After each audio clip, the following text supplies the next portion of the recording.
Okay. Can you tell us a little more about theory you describe in your book, which is 10,000 hours you need to achieve a mastery? Well, it's not my theory. It's from a famous study that came from a man named Anders Ericsson in the 1990s. But it's an amazing study because what he did was he looked at people who learned chess and music over many, many years.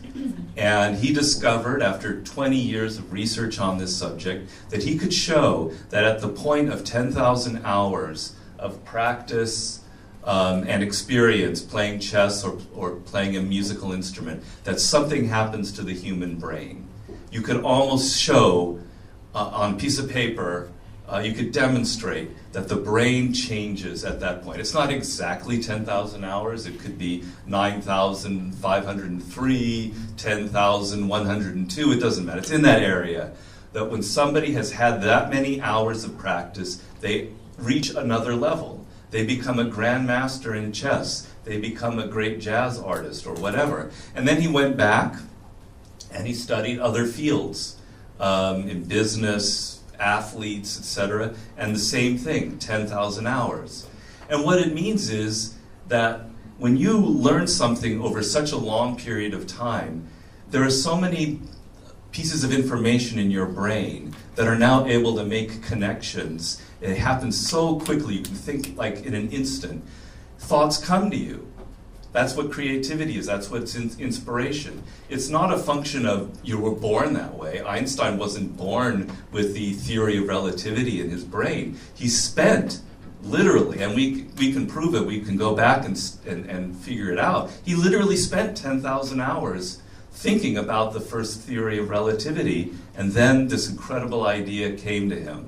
So I think it's absolutely the most amazing study, because it shows something actually happens to the brain after so many hours of practice. But the most important thing about the 10,000 hour rule, and which is how I use it in my book, is you think to yourselves, my God, 10,000 hours, that's a lot.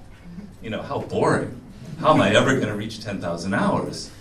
Well, if you choose a career, what I call a vocation, your calling in life, if you choose something that connects to you personally and emotionally, then it doesn't feel like boredom. You're not sitting there counting every single hour. You're excited. You want to make a discovery. You want to create a business that's not out there. You want to write a book that no one else has written. And because you feel excited, you can put up with the boredom. You can put up with the hours of practice. It doesn't seem so tedious. You push past the walls that seem to stop everybody else. That's the key to the whole game, and that's chapter 1 of my book. If you don't choose correctly, if your parents say, you need to go to law school so you can make a lot of money, and you're not connected to law, forget about it, you're doomed. You're never gonna reach mastery. You may make money, but you're not gonna feel satisfied, you're not gonna feel happy, you're not gonna be creative, and probably by the time you're 40 years old, bad things are gonna start happening because you're not connected emotionally to your work. So the 10,000 hour rule is fantastic, but you can't get there unless you love the work that you do.